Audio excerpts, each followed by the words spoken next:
embolada de coco, quem improvisa é um só. Canta castanha e castanhola numa embolada só. Na embolada de coco, quem improvisa é um só. Canta castanha.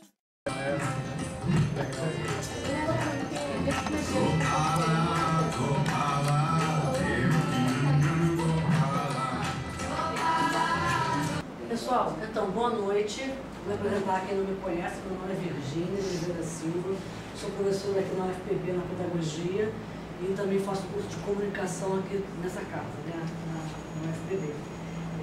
Nós estamos participando da 5ª semana pela democratização da comunicação e da 3ª semana da psicologia com o mini curso Audiovisual e Educação.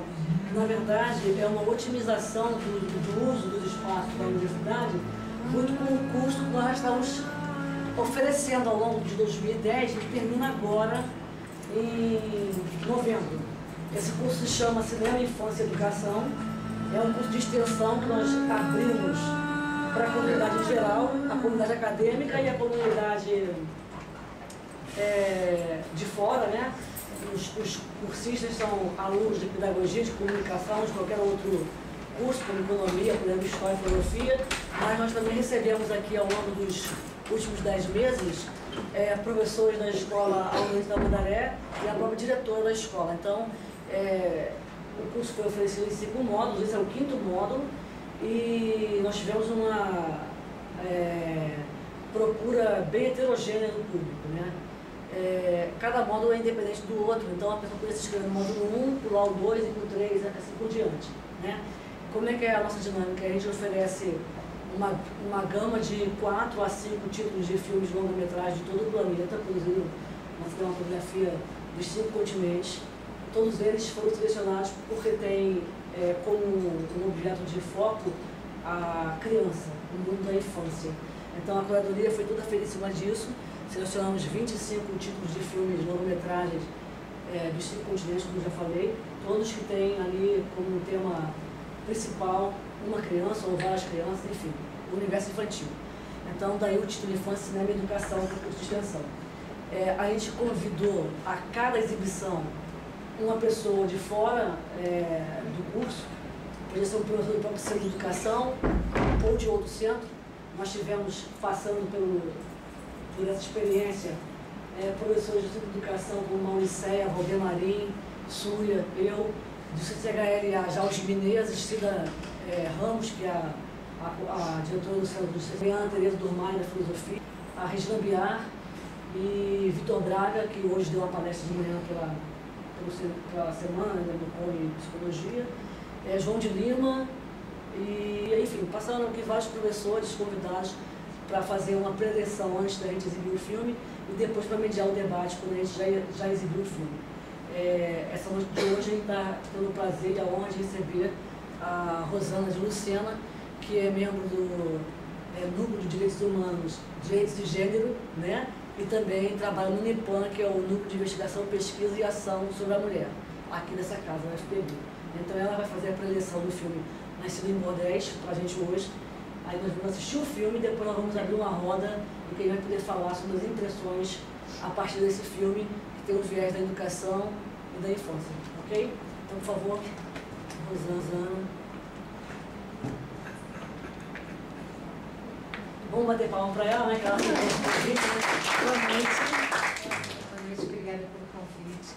Bom, hoje vocês vão ter a oportunidade de assistir um documentário muito sensível, um documentário muito delicado e que trata de uma questão que, na verdade, é um problema meio que universal.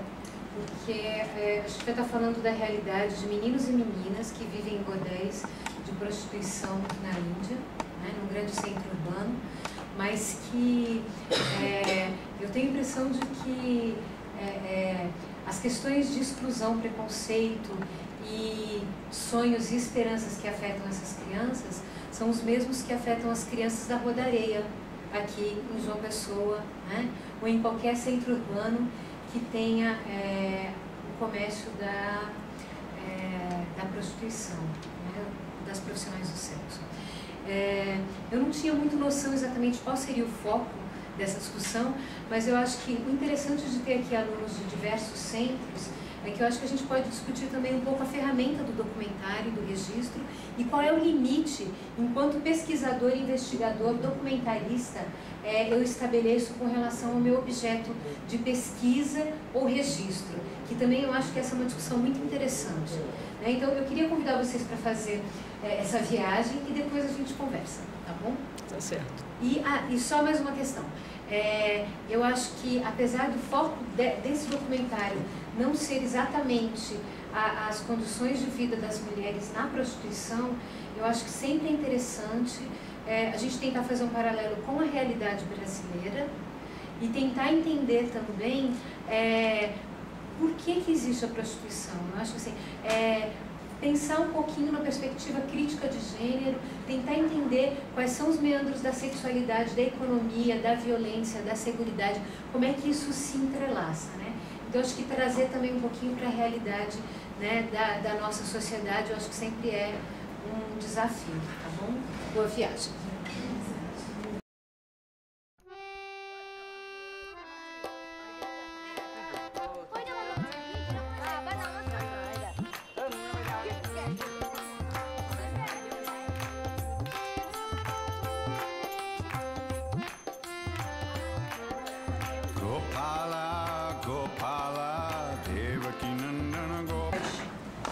Meu nome é Virgínia e sou coordenadora do projeto Sinestésico, que promove esse mini curso que está dentro do curso de extensão chamado Infância, Cinema e Educação.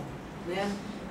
Nós convidamos Rosana de Lucena, que é do NIPAM, aqui, é o Núcleo de Investigação, Pesquisa e Ação sobre Mulher, e também do Núcleo de Direito e Gênero.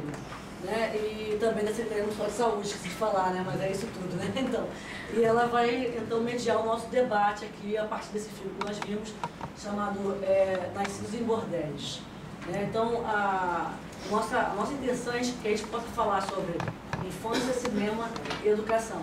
E daí a escolha desse título também, né? A gente escolheu vários títulos, esse é um deles. Amanhã nós vamos exibir Promessas de um Novo Mundo. Quem vai estar aqui conosco debatendo vai ser a professora Dadá, do Centro de Educação. É um filme feito por um judeu e ele filma ali na parte da faixa de Gaza, da Palestina e Israel. Enfim, vou passar a palavra então para Rosana de Lucena para poder fazer aqui as honras da casa com essa nossa interlocução aqui com vocês. Bom, gente, boa noite. Eu sou educadora feminista, ativista de direitos humanos e o foco da minha ação são mais mulheres. Obviamente que tratar da questão da infância está muito ligado, né? Eu acho que eu queria agradecer o convite de estar aqui hoje. O convite veio aqui em cima da hora, mas enfim, a gente vai tentar aqui. Primeiro eu queria dar uma rodada geral, primeiro só para sentir como é que vocês sentiram essa questão do filme, né? Como é que foi para vocês? Porque, por exemplo, eu me senti muito tocada, assim, eu acho que tem a fotógrafa e tem mais o Ross, né, que é o diretor. Esse é o primeiro documentário da dupla, então, porque assim, podia ser também de uma dupla experiente, que já fez, né, que já tem um currículo grande de documentários, mas não, é o primeiro trabalho, né, de documentário dos dois. Eu queria só para a gente começar, eu sei que uma parte de vocês não pôde ver o filme todo, mas eu espero que vocês tenham a oportunidade de depois retomar o filme novamente, porque é um trabalho bem interessante.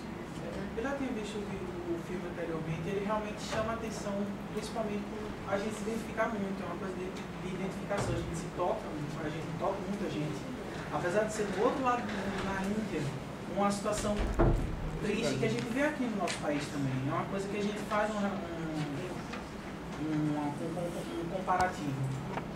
E o filme me espantou muito também, agora que eu falasse que era um filme, a primeira produção dos dois, é que o filme parece que se desenrolou tão bem, assim. É estranho até, porque as coisas vão ser montadas de uma forma muito interessante, assim. E as coisas acontecem, muitas vezes até sem tem intimidade, né? Ela penetra lá nos interiores das casas com muita intimidade. Exatamente, com propriedade. Ela tem um certo contato das pessoas. Muito delicadeza também. Porque nem parece uma invasora, né? Exato.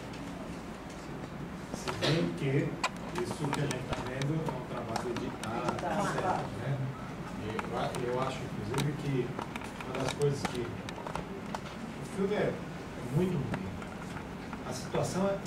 extremamente triste.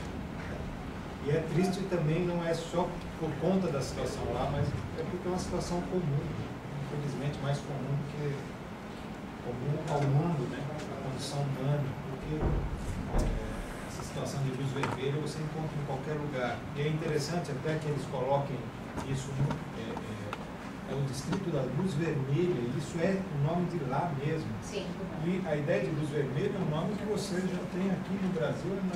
Normalmente, se você falar que é a Casa da Luz Vermelha, você está citando a mesma coisa.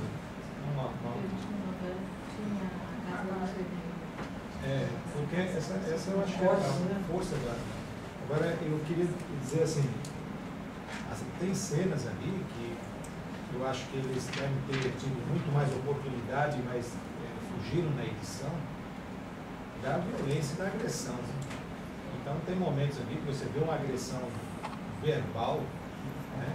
E eles se contiveram aparentemente na agressão verbal, porque ali certamente o que eles devem ter, a fotógrafa deve ter visto ali, deve ter sido coisas abomináveis. Né? E aí você tem assim, um xingamento, tudo. Então imagina a criança que está crescendo naquela condição, e eu fiquei me pensando como é que é o impacto para essas crianças passarem por essa experiência, verem o seu trabalho ser exposto fora do país e agora voltam para a rotina e cotidiano sem a fotógrafa, sem nada desse glamour. Quer dizer, esse momento que certamente dá a elas uma nova perspectiva de vida por algum tempo, que dá a elas uma compreensão de si como seres humanos, de seres de direito, mas é rápido. Qual é o seu nome? Alexandre. Então, Alexandre, eu acho que isso que você coloca é bem interessante. Uma coisa que me chamou a atenção e que eu queria até que vocês pudessem pensar um pouco a respeito, primeiro que, como você bem colocou, essa é uma realidade editada. Né? Obviamente que as crianças produziram fotos belíssimas, mas produziram também muitas fotos, né, que não tem uma qualidade artística. Assim como o processo de você entrar dentro de uma determinada realidade, dentro de um determinado contexto, em que você tem códigos, né, hierarquias, onde você tem determinadas formas de expressão de violência, de abuso, de exploração, e aí quem vai editar e quem vai captar e registrar, ela vai também definir qual é o tom que ela vai dar. Então, uma coisa que eu acho que é interessante é que a violência, ela está presente, mas ela está com um pano de fundo, né? Então, e eu acho que essa é uma opção, né? É uma opção desse olhar que editou, que registrou e que trouxe, né, esse material para a gente. Então, mas eu acho que é sempre muito interessante quando a gente olhar. Eu acho que aqui tem o quê? Tem pessoas de psicologia, comunicação, educação, pedagogia,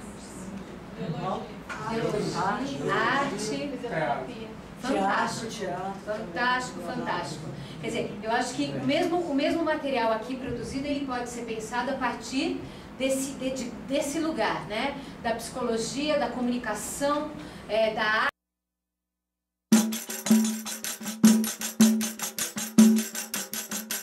Na embolada de coco, quem improvisa é um som. Canta castanha e castanhola numa embolada só. Na embolada de coco, quem improvisa é um som. Canta castanha e castanhola numa embolada